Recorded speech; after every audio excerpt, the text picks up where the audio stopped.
Hey MBA hopefuls, we are on the air with MBA Waves, your weekly vidcast talking all things business and education, streaming live every Tuesday on LinkedIn, Facebook, and YouTube. We bring to you tons of tips to help you into a top ranked business school program and get you up and close in person with many of these business schools that we host on the show, where you can get all your questions answered. And if you like this week's episode, please don't forget to like and subscribe. Today, on episode number 102, yes, you heard it right, 102, we crossed just 100 and I'm pretty excited. We're going to talk with Candy LaBalle, founder LaBalle Admissions, about gearing up for round one. A big welcome to you, Candy. Hello. Hi, hello from Spain. Hola. How are you? Hola. And yeah, doing pretty great. And a big welcome to my co-host, Eric Lucrezia of Candidate Coach as well. How are you doing, Eric? I'm doing great. Bonjour, ça va bien, merci. Hi, everyone. Excited for today's episode. Round one is just around the corner. Oh, it is close. It is 112 days or 16 weeks or 3.5 months away. Candy, you remind me of new parents, right, who go counting their babies' ages in days and weeks and confusing the rest of us. But I know how passionate you are about MBA applications. So let's jump into the topic today. A majority of top MBA programs have their round one applications in September. So to get us started, how important is it applying in round one? Oh, that is such a common question. I think a lot of people ask.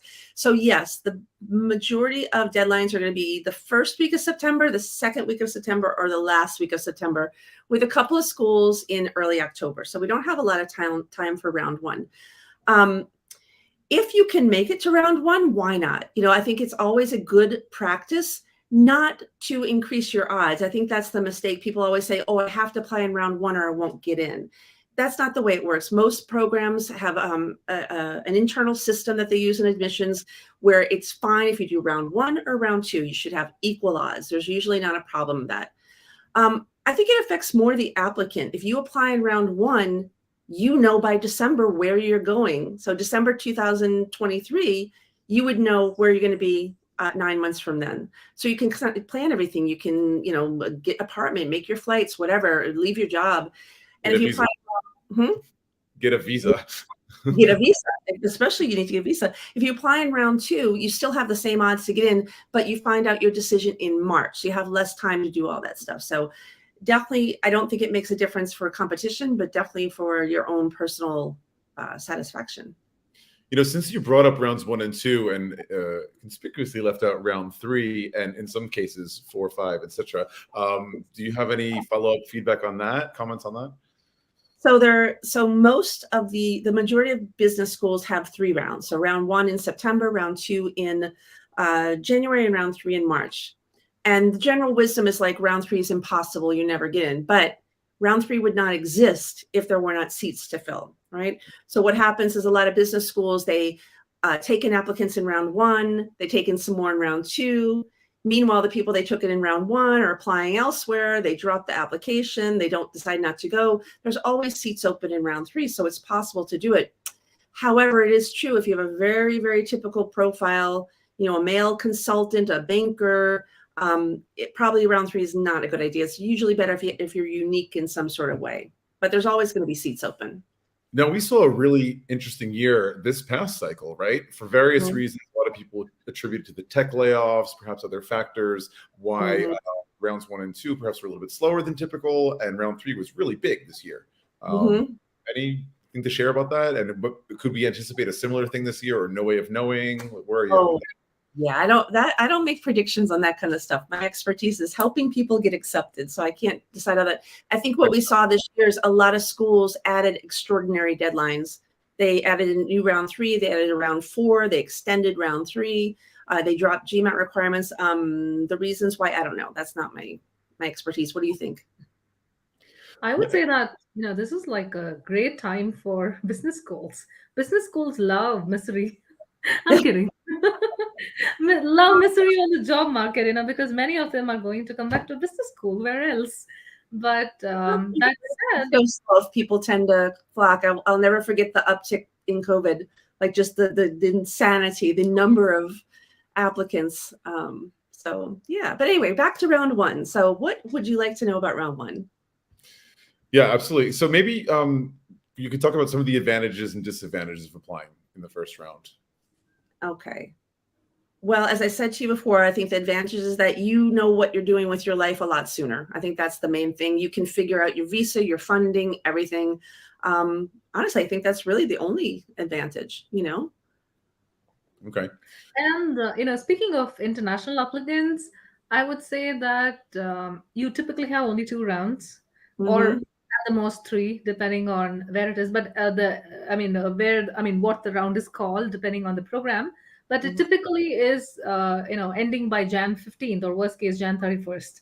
Because Yeah. anything later than that, it's going to be a nightmare getting everything ready, Difficult. going. Mm-hmm. So, Yes. especially, and as you rightly said, sorry, go Right. ahead.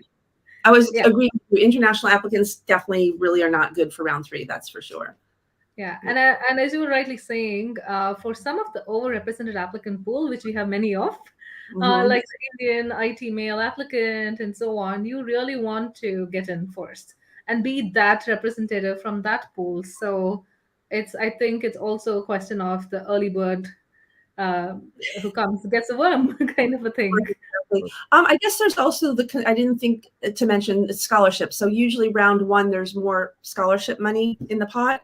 Round 2, there's still some. Round 3, there's usually not a whole lot left. So. Yeah. And how does it differ, in North America versus Europe versus Asia when we think of round 1? Maybe focus You on mean, North America and Europe, perhaps. I don't know the question. Say it again. How does round 1 differ in North America versus Europe, and of course versus Asia? Yeah, I mean, so like we said before, usually US round 1 is in September, round 2 is in January, round 3 is in March. Many of the top European schools follow that. So ESA in Barcelona, London Business School, they follow that exact, format. So September, January, March. I don't think either one of them have a round 4 anymore, but I'm not sure. Other schools in Europe are different. So when you look at HEC Paris or you look at INSEAD, they have very different systems because they have different times you enter. So both of those programs, you can start in January or you can start in September. They're 10-month programs, so they tend to have a lot of different times that you can apply. I usually say with INSEAD, you can always apply. There's always a deadline. Yeah. HEC having one deadline almost every single month of the year. And as you pointed out, with 2 intakes, that does change things. So that changes a lot. Yeah. Yeah. Yeah. Canadian schools tend to follow. I was just going to say Canadian schools tend to follow a lot of the American schools, like say North American, but there are exceptions on both sides of the pond in terms of duration of program and intake. Ivy, for instance, famously starts in March, which is very different than most schools. Yeah. Well, and then you have Columbia. Dun, dun, dun. So Columbia is so complex. Honestly, they have early decision, they have regular decision, they have J term. There's so much going on there. I think if you have Columbia on your list, it's one of your dream schools, you really need to spend some time figuring out their system because they have something called early decision, which opens up in May, June, and it runs through April. Okay, so if you apply an early decision, you're making a commitment. Columbia, I love you. You're my best school. I'll do anything to go. I'm going to apply an early decision. And if you get accepted, you pay a certain fee, a rather large fee to secure your spot, right? Because Columbia goes on rolling decision, it does make sense if you're in a very competitive applicant pool that you would apply as quick as possible. So if it opens up in May or June, you want to apply in June, early July, something like that. And then it doesn't continue through, it continues through January. Now, regular decision is their normal application, the normal period. There's no commitment. You don't have to sign a document or pay a large fee. But what a lot of people don't realize, it also opens up in June. So when the application opens, it's open completely. You can apply for early decision and submit your application in June. You can apply in regular decision and submit your application in June. And you're still going to take advantage of the rolling decisions. The only difference is they're not going to look at regular decision until they're finished looking at all the early decisions. So once they finish all those, they go back and they take the first regular decision in order it was that you applied. So I think that's a little trick that a lot of people don't realize. They think they have to wait till October for regular decision. You really don't. Thank you for making that distinction. One of our colleagues who often asks questions on the show, Marlena, thank you for asking this. You've already kind of addressed scholarships, but I will say there's a couple of things going on with scholarships, and it really depends on the school, right? Everyone's kind of doing their thing. Now, there is the, often schools have these early bird round scholarships. For example, where I used to work, if you applied in round one, it was a fixed number. It was like, that you're going to have, let's say, for just throwing out a number there, you're going to have 3,000 off the top of your total tuition price. If you apply in round two, it's 2,000. Round three is 1,000. So this kind of descending order to motivate you to apply earlier, right? Yeah. Schools are interested in dispersing their workload throughout the year, so it's not all at once. But then there is the idea of a total budget that is earmarked for scholarships, and once that runs out. Yeah, once it runs out, it's gone. So that does kind of push you to want to apply earlier. But then we come up to the other question, are you ready? Like, you don't want to rush your application for round one if your application is not amazing. And usually that would start with your test score.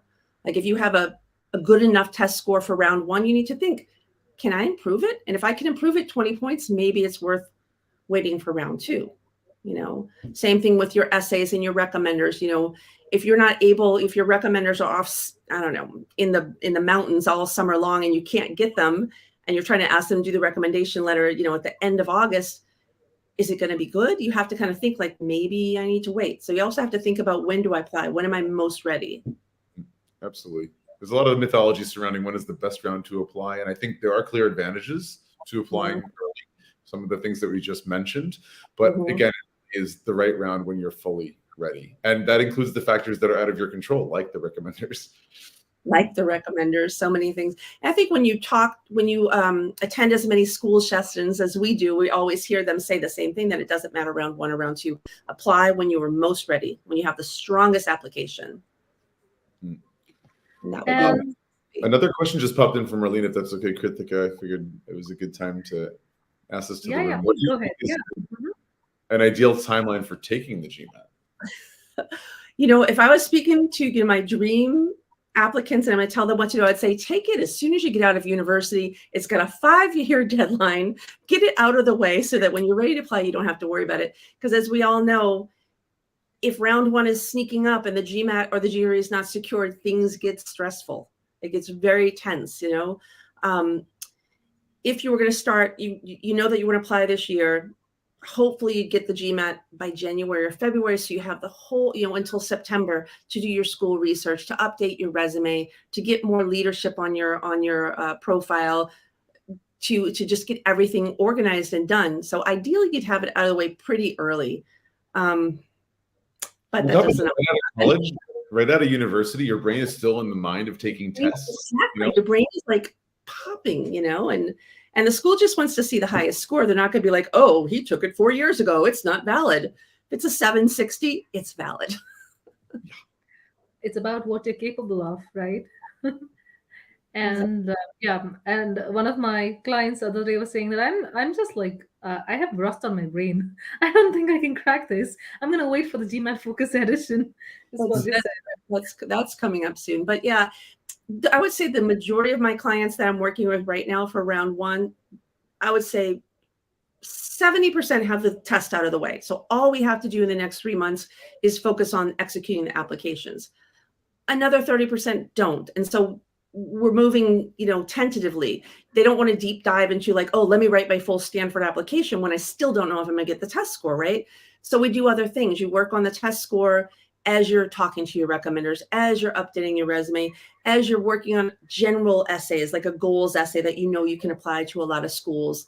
And maybe you don't deep dive into the hardcore, I'm going to execute this application if you don't know the score yet, right? So that it gets a little tense. So let me just ask, are there some key things that you would recommend that people should know specifically about applying in round one? That there's a lot of work to be done. I think that surprises people even still, as much, you Google GMAT, MBA application advice, and there's just millions of hits, and still people don't realize how much is involved. So I do think you have to give yourself a big lead, 6 months, 8 months, a year, to sort of get all the little pieces together, and some of it's just basic stuff. you have to get your transcripts. You have to get them in English if they're not English. You need to take the English exam if that's required. But some of it's more complex. Like, okay, I'm going to apply in September. If it's January, I'm starting. I have 9 months to get a little bit more leadership, to have a little bit more impact at work. And that's not something you can do if you're starting, in July. There's just really not enough time. So the more lead time, I think the better. Totally agree. And I think I'll add one more thing is people think they have enough time, but they don't. No matter which round they apply. I just wish they would start early and earlier. And It would be nice. Yeah. One thing I like to advise applicants is that no matter where they're starting, if you're starting, now in May, or if you're starting in June for round one, kind of work backwards to how much time you might need. Like if the test is still pressing, what do you need to do? If you haven't talked to your recommenders in 2 years, you got to start working on that relationship. There's lots of things you need to think about. And if you're not going to make it, well, then you push to round two. That's just often what happens to you. Although, as you guys know, there's some schools that have really late deadlines, and this is really exciting. So we have MIT always has their deadline at the end of September, when all their schools have it at the start of September. So sometimes maybe you can't make the first week of September deadlines because you're kind of rushing last things, but maybe you can make September 29th. NYU Stern always they have an extra deadline in October. So they have round one in September, and then they have an October deadline. So maybe you couldn't make September, but there's October. And there's other schools that have it the first week of October or the second week of October. Yeah. Yeah. You can play with that as well. But I'm sure like the deadline date is definitely not one of the major factors why they would select to apply at a specific school. It's much more about fit. But yeah, it's nice to know you can have that. But it's something, I think if you're thinking about top schools, at least there's several in the top 15 that, you can kind of, push it over, Sure. Or sometimes if you are if you're ready for round one, but timing is tight, let's say you only have 2 months, but you're ready to go, you might not want to apply to Harvard or Stanford in round one, because those applications take so much effort. They take so much self-reflection, so much time, that it might be that you only apply to that school in round one. So maybe you might have to put them to round two, and then round one, maybe you can apply to a few more, few schools where you can leverage the applications off of each other. For example, if you apply to Columbia SA1 has a lot in common with Wharton SA1, which has a lot in common with Booth SA1, which has a lot in common with LBS SA1. So maybe you can move faster if you figure out which schools I'm going to do in round one, where I can kind of save time one to the other. And speaking of the strategy, yeah, sorry, people, go ahead.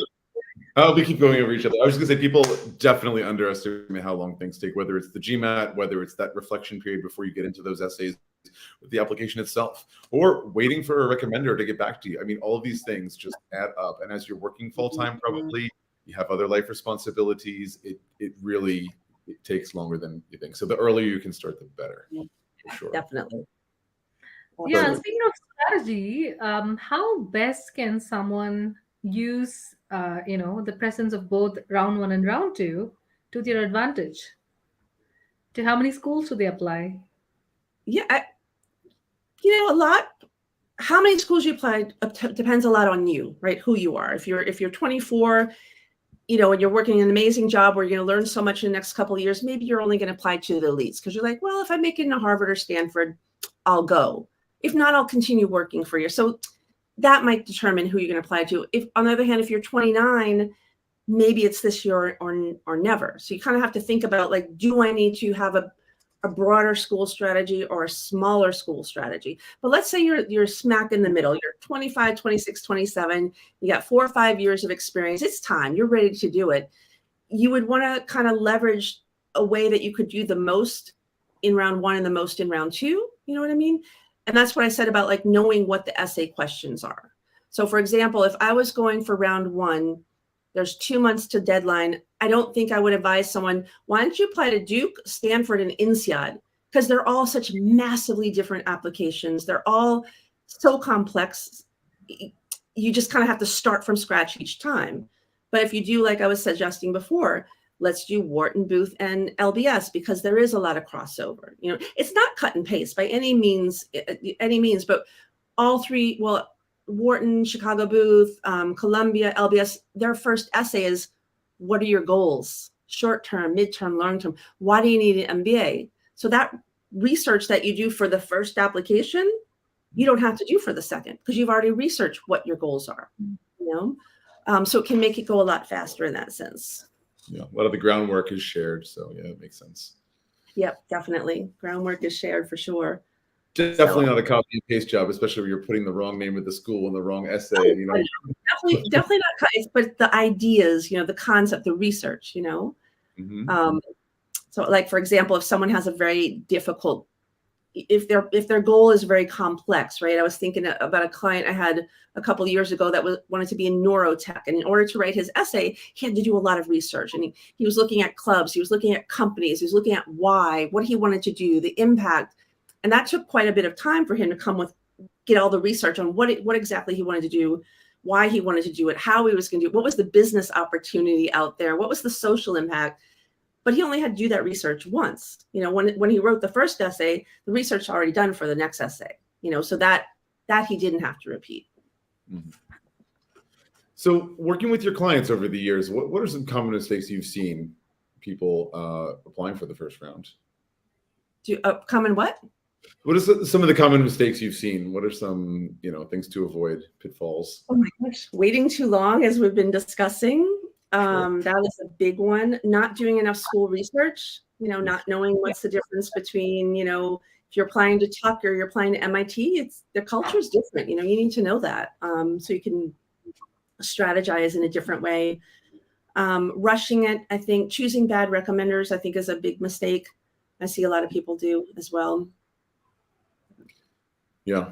Going back to the research part, maybe we could dig into that a little bit deeper. What makes for good research for the schools in terms of applying? What do you think? Well, I think the first place to start is obviously with the schools themselves, with the website. That's literally the easiest place to go. Check out the website. Look how long is the program, what kind of class methodology is happening, is it case method, if it's more get a sense of the program from the website itself. But that's not enough. You do have to go deeper.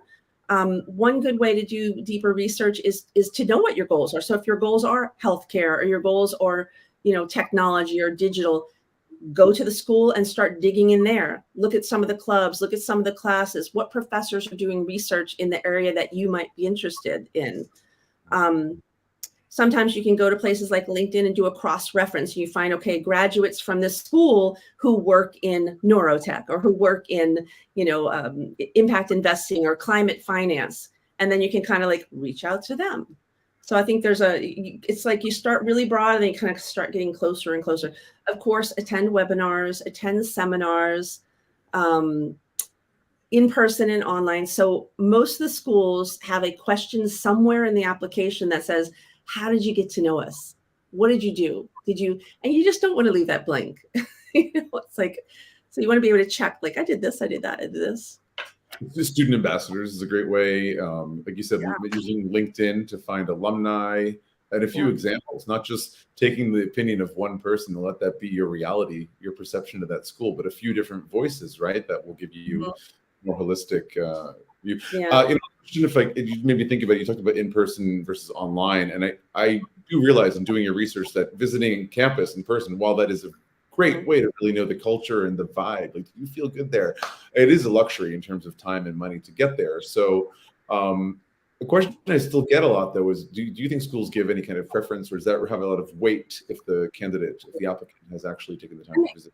I can't answer what schools think. In my experience, when I've interacted with schools, they recognize it's a luxury. If you live in, Los Angeles and you're applying to Stanford, it's really not that hard to make the visit. Or maybe you live in Dubai and you're applying to Stanford, you have to be wealthy and have all the free time, and then you can visit. But what about the people that don't have the money or the time? Are they going to be penalized because they don't have the money or time? I don't think that's the case. And when I've talked to admissions about it, they've often said they love it. Yeah, come visit us. We love having you here. But you're never going to, I don't think you'll get bonus points just because you have the money and time to do so. However, I've heard from some of my colleagues, there are some schools that really kind of do, like it a lot. I don't know that personally, so I've just heard that. It could be a cherry on the cake, perhaps, but it's not going to penalize any message. Yeah, and also I think it depends on how you interact with the school. So you can just go and walk around and attend the seminars, but imagine if you were in some special field like climate finance or PE. Imagine if you went and talked to the PE club and say, hey, you guys want to, I'm already working in PE, maybe I can talk to you guys about what my job is. Imagine if you're an applicant and you go and actually contribute to the culture of the school. Like, that's amazing. Now I think that would make a difference. I actually know it would make a difference. For sure. Yeah, and I was thinking about research that you mentioned. A lot of them do research on the surface. For example, they might think, oh, the class size of Harvard is such and such, and so on, but they don't like kind of reflect on what it could mean to their experience. And I think that's where the whole, essay writing part comes in terms of, how they're able to convert all this research and the amount of input they got from everywhere into something that can make sense about themselves in the essays. Yeah. Well, I think this gets back to something that Eric said, like, what mistake do they make? I think that not answering the question is a mistake. So, for example, there are schools that want to know, why do you want to come here? And Columbia is very clear. Tell us, why do you want to come to Columbia? Wharton, Booth. There's a lot of schools that are like, why here and not somewhere else? There's other schools that aren't super interested in it. Harvard would be a case. MIT is the case. They do not ask why this school, because they want to know why you. And their essays are very clear about it. Tell us about yourself. It's not tell us about yourself and why Harvard. So one thing I'll see often I'll get an essay, like people are doing sanity checks and they'll send me something and they've spent, 300 of their words in the Harvard essay reciting all the things they're going to do at Harvard. And I'm like, that they didn't ask you that. That's not the question. They know why you want to come to Harvard. That's clear. What they need to know is who you are. So I think that it's great to do the research and to understand the culture and know how you fit in, but also know what you need to say and what you don't need to say. First rule of essay responses is answer the question. Question. So important. I think another mistake when people are starting to do essays is when it says why the school, and they say things like, well, I want to attend your school because it's one of the best schools in the world with such a diverse teaching staff and all the wonderful clubs and the great outcomes. And I'm like, which school are you describing? This literally could be all of them. So if you're going to say why this school, be specific about why this school. Yeah, that's like a chat GPT answer. Exactly. And talking about your favorite topic, Candy, I know like you love essays. So how should someone look at creating the MBA story? Oh, well, I don't. Well, are we talking about round one again? Yeah, round one. Well, I think getting I think when you're thinking about round one, is what we're talking about. We're going to apply for round one. In order to apply for round one, you need to know your stories. You need to have your essays, right? You need to be able to present your narrative. Some people call it a brand. I think you guys had a really nice talk about branding a couple of weeks ago with Hillary, right? So I think if you're going to apply to round one, you have to have certain stories down. One thing I push my clients very hard is the goals. I'm like, you have got to know what your goals are. Even for schools that don't ask about the goals, like Harvard and MIT and Stanford, they don't specifically say, where are you working short term? If you move to interview, they'll ask it, but it's not necessarily in the essay. You still need to know. You need to understand your goals very deeply. So I usually think that that's something you need to start preparing. As far as the personal stories, there's so many schools with so many different types of essays. So we have Stanford saying what matters most, or Harvard saying who are you, or INSEAD saying describe yourself, what are your personal traits and your weaknesses and your strengths. So there'll be some sort of generic you're going to have some sort of essay like that. So I think another thing is start writing it out. Who are you? What makes you you? What makes you tick? What do you care about? What are the experiences that have marked your life? What does matter most to you? What keeps you up at night? So you might want to look at some sort of like a list of story questions. You can start pulling out stories, thinking about things, and come up with sort of your core stories. And, are you a risk taker? Are you generous? Are you empathetic? Do you want to make a difference in the world? If so, in what way? You want to make a difference through finance? You want to make a difference through healthcare, through politics? So you kind of have to do a lot of self-reflection, I think, even before you get to the essay writing, so that then you can start constructing the essays based on all that self-reflection. Something I want to just take a moment to mention, as we are all members of AIGAC, the Association of International Graduate Admissions Consultants, and thanks to this great organization, I know both of you and so many other people. I'm going to actually pop the little logo up there. And just next week on May 24th is the AIGAC MBA Applicant Fair. So this is a virtual event, and actually you should pop the website on there. I'm going to do that right now. So anyone who's interested in registering, it's not too late. There are going to be loads of top schools there, like pretty much all the top 20 schools in the States, plus a bunch of great schools from Europe, like INSEAD, HEC, LBS, and so forth. So I'm really looking forward to that. If anyone's interested, it is definitely not too late. I'm just going to pop that into the comments for you. And there you go. So that's coming up next Tuesday, May 24th, virtual MBA fair. Don't miss that. That's a great place for applicants to start learning about schools and to ask these questions. Should I apply in round one? What GMAT score do I need? These sort of things, like you want to start getting information. So, yeah, and the one thing, go ahead, Krithika, please. One thing I love about the applicant fair is it comes in early, so that you could do all the research that you want and get all your ducks lined in a row much earlier, and you don't have to wait for the schools to officially release all your material on the website and everything in June and July, which can be a little late for some people, who are typically looking to start early. Yeah. The timing is key. The quality of the schools that are going to be there are fantastic. There's MBA fairs done by a lot of fair companies all over the world. They're great as well, but you really will find at this particular event, it's really all the best schools. And it is a great opportunity not only to speak to schools and ask them questions, but also there's going to be multiple panels on various key topics that can really help guide you on this part of your journey. And whether you're looking to apply for 2024 or 25, 26, either way, it's a great time. Yeah, you'll always get some great information from that. So, yeah. So round one, what else do you want to know? Yeah, it's coming back to round one and gearing up for that. Krithika, do you have a couple more questions? Yeah, I think I had the one about, the test. Most people think about if they get rejected in round one, can they go for a later round? And should they improve the GMAT or switch to a GRE? Kind of a question, right? So when you get stuck because of a test score, what do you do? Well, if you okay. Do you mean if you get rejected from round one, or okay? If you get, so when you apply, I think that's a misconception that I have heard often. When you apply for an MBA, you're applying for a class. So you're applying for a class the class of 2026, the class of 2027. You can apply in round one, round two, round three, round four, whatever round they have, but you can only apply once. So if you're rejected in round one, you can't apply to that school again for that class. You can apply for the next class, right?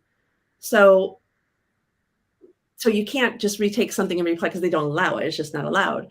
Now, there are some schools, New York in particular, which will do things like, okay, hey, we really like you round one. You look really great. Can you get that GMAT up and we'll consider you in round two? Well, that's a whole different situation. You haven't been rejected, but you are being warned that you need to get that test score up. So that happens as well. But yeah, if you apply and you get rejected, you can't apply in the same year. You can reapply. And yeah, hopefully you need to reevaluate your application and think, can I apply with a higher score this time? Maybe some better leadership, more refinement on my goals, that sort of thing. There's two cases that I wanted to see if you wanted to address. So for the schools, for example, INSEAD that has their fall and January intakes, if they've been rejected from September, can they apply for January, even though it's the same year? Oh, you mean for the, yeah, well, yes. So if it's a European school, you have different intakes. So for example, INSEAD, they have 4 intakes to start in January, 4 intakes to start in September. If you apply for the September intake and you're rejected, let's imagine you apply for September intake. I can't remember when's the last deadline, like May or something like that. And then round one is for the next intakes, just like 2 weeks later. You can totally do that because it's different intakes. How different is your profile going to be from one to the next? I don't know. It's not a lot of time, but you absolutely can do that for sure. Absolutely. And the other situation that you made me think of when you were speaking about, you know, if you think you can get your GMAT up another 20 points and may want to wait till round 2, if you do submit for round 1 with X score GMAT and then retake the GMAT, can you improve your chances of getting more scholarship or, more scholarships? I mean, well, if you apply in round 1 with, you mean to the same school. So imagine I apply in round 1 to whatever school, and then I get accepted, and can I go back with a higher GMAT and get better something? Scholarship. I think that would be a case-by-case basis. There are some schools that allow you to send a new test score after you applied. Not a lot. And I would say in the M7, not a whole lot at all. But I've definitely heard of that case. I guess it could affect scholarships. I've never thought about that before. Like if you apply and get accepted and then you're in that scholarship phase, because there is a phase where you're getting offers. I wonder if you go back and say, hey, here's a higher score. It's a good question for the AIGAC applicant fair or the conference. The conference coming up in June. Yeah, we have the All Schools Day with most of the same schools from the applicant fair. Will also be at the, I'm really looking forward to that. First time in person since 2017? 2020. It's all before my time anyway. Yeah, if people don't know what that means, it's like at the AIGAC conference, it's not applicants, it's consultants, AIGAC, MBA admissions consultants with schools. So we're kind of like getting information that we can then share with our applicants. And I think that would be a good one. Like, if the scholarship money is coming out and you only get this much, what if you present a higher GMAT? I would like to know that. I don't know. I like that extra hope that you're offering. Yeah. Yeah. Exactly. So here's I think this is going to be the last one. I'm going to go around the room with this one. So what do you think is going to be one piece of advice from each of you for those applying to round 1? I'll let Eric start first because I've been talking a lot. Last piece of advice, we're going to round 1. Again, if we're talking about North America, which has that more fixed time frame, September, January, March, between 1, 2, and 3, where for the most part, we're seeing pretty much equal chances getting into round 1 and 2, as you really well defined, Candy. So not seeing that much of a difference there, but just starting as early as possible. Like you mentioned, like coming out of university, that's a great time to take the GMAT if you're gonna, especially going for a North American school. Mm-hmm. If you're in Europe though, like the average age of people in European MBAs is a little bit older. They're around 30. So knowing that your GMAT is expires after 5 years, just after university, would be a little bit too early. So it can be difficult to know that if you're not really sure. So I guess starting early, but also just paying attention to timing. And as we could say in French, retro planning, like retro planning means starting with your endpoint and working your way backwards. And that is how you project manage to understand the timing of when you want certain things to start. So you know when they'll be ready so that things arrive at the right time. Very similar process when I was applying for the French nationality. How long certain documents take, and then getting them translated, and then so everything arrives at the same time before they expire one by one. So it is a project management situation, and timing is key. Right. I think my answer is similar. I would say if you're going to apply for round 1, and like for example, right now we're 3 months out for round 1, make a very clear strategic plan. So have deadlines down when your resume is going to be updated, when you're going to talk to your recommenders. Make a plan for them, because if you're applying to 5 schools, your recommenders have to do 5 letters. And most recommenders tend to be, a little bit older. They have little kids. They might be taking care of parents, and they're busy. So make a plan for them as well. Let them know, like, okay, here are the questions for this school. Here are the questions for that. Here's the deadline. Here's how you do it. Do it for them and also do it for yourself. So you have a very clear plan, like, okay, I'm going to apply to this school first, this school second, this school third, and know where you're going to be able to reuse that sort of research so you can move quickly. But I think having a really strategic plan is important here. And also you said the word deadline, and I think that is one of it sounds like horrible, like deadlines could be scary, but actually there's such a gift because you give yourself deadlines and you adhere to them, you make things happen. When it's too far into the future, it's just like, oh, I'll get to it tomorrow. And if you could break that big task of applying to and getting into an MBA into smaller pieces that are more digestible and manageable, and really thinking about setting up a timeline for yourself with deadlines that you stick to, I think you'll be much more successful. Yeah, I think you're right. And Krithika, what would you say? I would like, second and third everybody in this, because that's brilliant advice. I would just say that I know that many people start the tests late and they think that, oh, it's just a bunch of essays and I just have to fill the form. How hard can a short answer be? And things like that. So I would say that just how important your GMAT is, so is the rest of the application, or in fact, more important.